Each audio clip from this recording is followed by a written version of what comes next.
results. I scared that I don't do well enough. Why are you so calm? Aren't you nervous? Oh, for me, I want to play rugby in school after this. And there's not many schools after that. The one I'm going for, 13 points enough already. Huh? Go to a JC for its CCA? My mom would kill me. I have to get at least 5 A's. My mom is very strict with me. You better get good grades, okay? You know Auntie Yvonne's son, he did so well for prelims. You barely had any A's for prelims. You must get into JC, okay? You know JC 2 years only. It's easier for you to go uni also. Do you understand? Wow, yes, 13 points just nice. Can go to the school and pursue the CCA that I want to play. 10 points? My mom is gonna kill me. This is not enough for the JC that Ma wants me to go. How am I gonna tell her?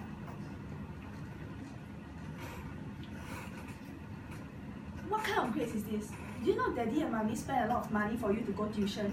Then you get this kind of grades? With such a score, you barely can get into any good JCs.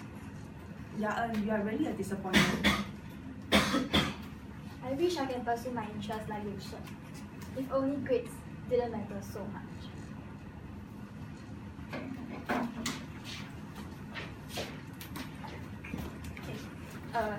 Good afternoon, everyone. I'm Pei Li, and they are my teammates, Ya-En and Yousheng. So, I believe from the skit earlier on, you have guessed the topic that we're discussing today. Yes, we'll be talking about the current education system in Singapore. So first up, I'll be talking about the deviation of the education system, followed by Ya-En, who will be talking about why there's a need to change the system, and then we'll have Yousheng to wrap up with what it takes to achieve holistic education, followed by our call to actions and Q&A. So today, Singapore's education system has shaped students to achieve excellence in locally and globally. So while it does produce students produce holistic learners, I guess we have to recognize the flaws in the system and find ways to improve it as well. So one of the reasons why the system is pretty much criticized is because of streaming policy. So streaming was introduced in 1980s to present, and it was actually meant to be a response to the high dropout rates back then.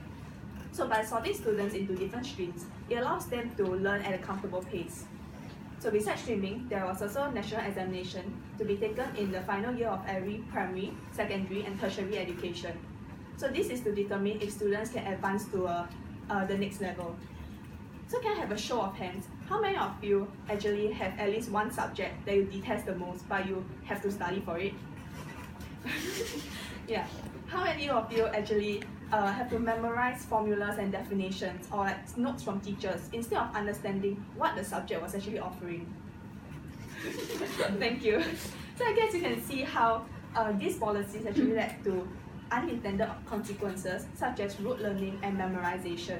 So for instance, history taught in secondary schools is actually more about regurgitating facts instead of understanding the key concepts and the skills needed to analyze the different sources. So I would say that the Asian mindset affects students' learning as well. So I believe among us here, we have some of us have parents who are not as well educated as others.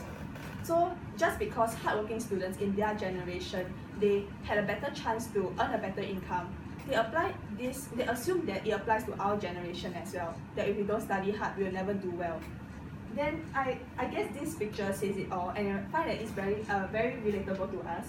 So I feel that to lead a comfortable life today, studying hard is actually just one of the many contributors to it. And academic success is really just one of the many things that is being looked out for in this society today. So I guess the extent of how stressful the education system is can be seen through the number of suicide cases in Singapore.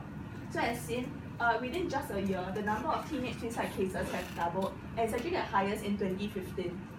So let me just share with you a story of this 11-year-old boy who committed suicide because of parents' expectation on his academic achievements. So his mom admitted that she would cane the child lightly on the palm if he scored less than 70 marks.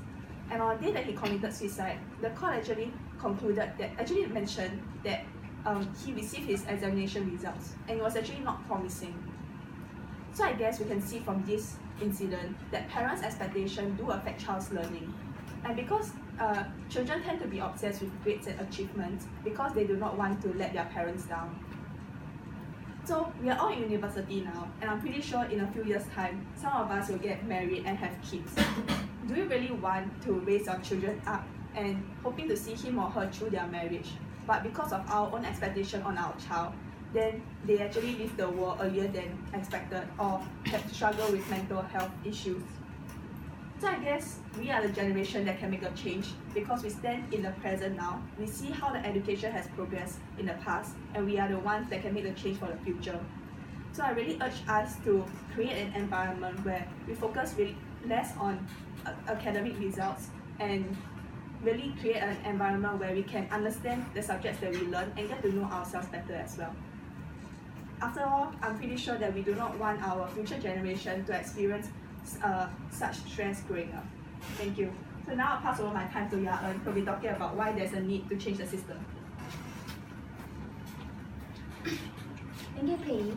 After sharing on the current education system and the negative effects of it, the question that follows is, why must we change? We are all products of this system and we benefited from it. Let us now take a step back and ask ourselves one question. What is the purpose of you being here in the university? For many of us, we are here because we want to get the degree, to get a good job next time. We believe the narrative that our parents and teachers told us, that getting a degree increases our employability and can lead us to a better future next time. While this narrative remains true in our society, we must remember that education is more than just about grades.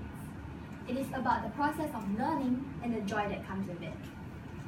For us, FAS 102 is a required module. You are sitting here listening to my presentation because you have to.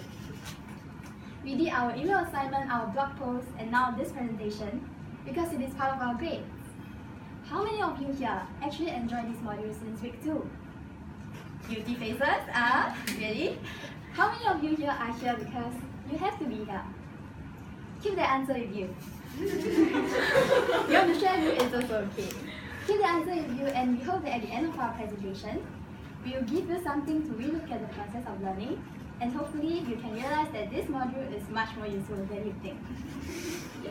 So now, some of you may wonder, why do we find the joy in learning?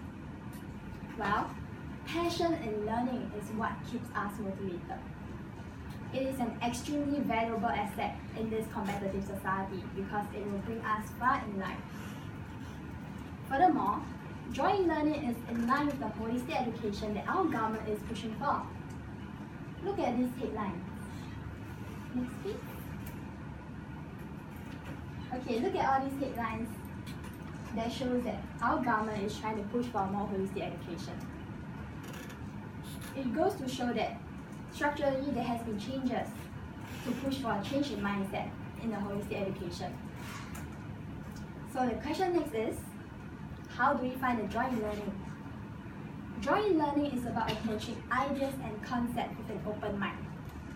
I want you to focus less on the expectations and more on what you can get out of it.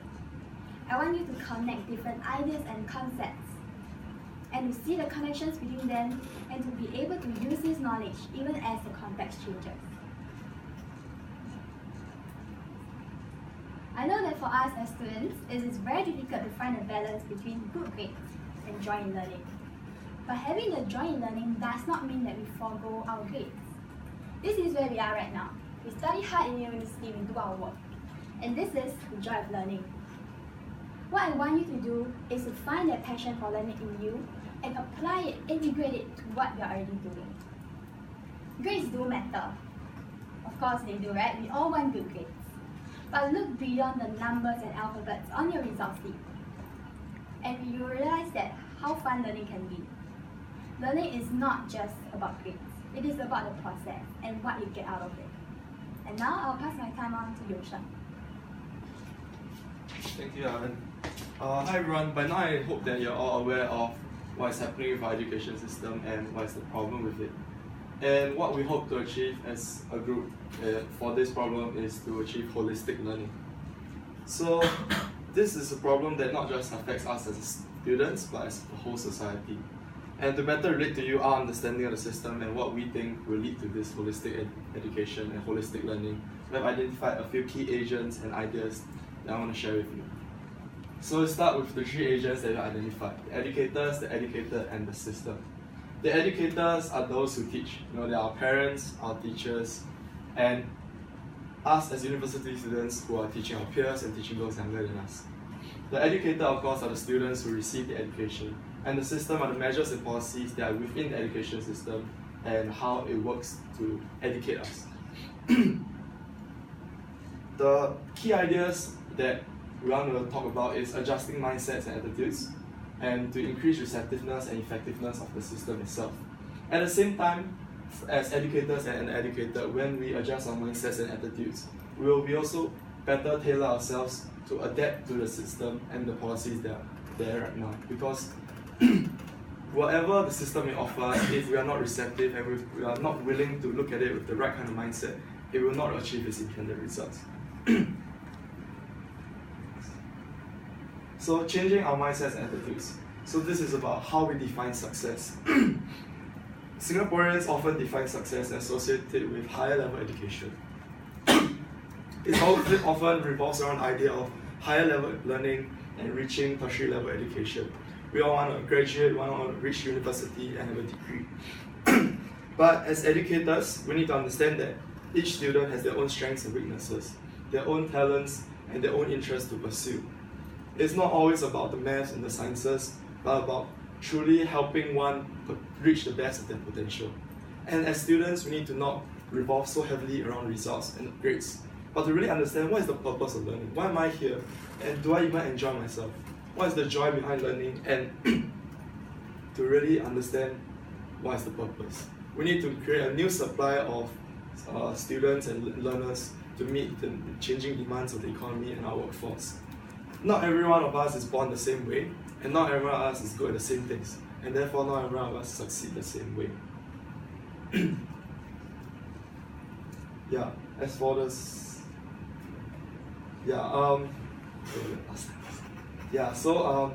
so lastly, as students, I just want us to all reflect and to think about why is that we are here. Thank you. Okay, we move on to our Q&A.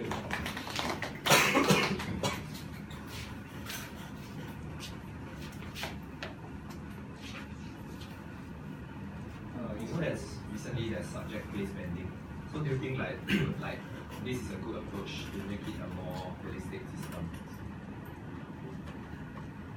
Okay, yes, we do think that subject-based banding is definitely a good approach, a good step to moving our society through to a more holistic education, because it shows that how government structurally is trying to show the people that learning is not just about grades, like what we have been talking about. So it is a good step to take, but definitely there will be a lot of work that needs to be done. And like, I just feel like, and we feel that as much as it's just, even though like streaming itself is like, this is like a toned down version of streaming because of the G1, G2 and G3, because there's still categories to it. But I feel that it is a better approach because it allows them to have the flexibility to choose the subjects that they want to take at different levels. So yeah, in the sense that it creates more choices for them instead of having them to take compulsory modules or like subjects that are not something that interests them. Yeah, to add on, right, this ties in with how we are trying to say about adjusting our mindsets and attitudes to fit with the policies that they come up for us. Because it's not as though the government and the education system is entirely blind to the changing needs of us as a society now. It's not really all about getting scholars anymore. And the banding system is sort of a way to tailor to different students' needs. But it doesn't mean that because there are different levels of banding, if I don't like math, I just choose the easy one and stick with that. But it's about really pushing, and it's the job of both the students and their parents and teachers to try and meet halfway and really push each other and identify what's the things that they really want to pursue and what's the things that they can take a step back from.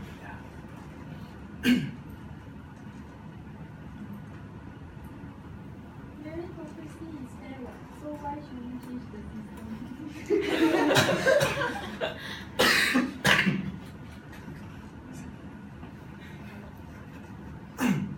okay, meritocracy, we all know that even though it revolves individually based on merit, but I guess one fact that we should all agree on is everyone begins on the same footing. So from the very beginning, there's already disparities in the resources available to each and every student. So in a sense, it is creating a fair system. Okay, I'm gonna say a system, but it is a model that our government is trying to follow, but it may be fair to us last time, but it should not be used as like a standard for the future to say that, oh, there's meritocracy, so if you don't work hard, if you don't succeed means that you don't work hard, because that's not the case. Because we all have different cultural capital that we gain on when we were young.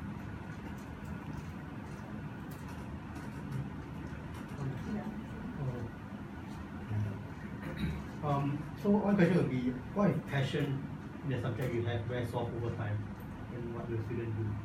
Because you talk about passion, right, and learning. I guess I'm pretty sure all of us have at least one subject that we like, right? But at the same time, like as time goes, maybe what if like your passion wears off? Then I guess peer support is very important as well, and basically you'll just help each other out and just support each other too. Yeah, as in it's like the revert, as in a similar question also be like, what if they discover the passion later on? Like just because you're not good at math or science now and you don't want to do it, but later on if you have actually pushed and worked harder, you might actually discover a passion for it. But I think that's what we mean by saying like it's not about just not doing what you're not good at and doing what is easier for you, but to try and change your mindset towards the whole point of learning as a whole, and to like push yourself, but also not forget the true purpose of what the education is for. Yeah. Thank you. Thank you. Thank you.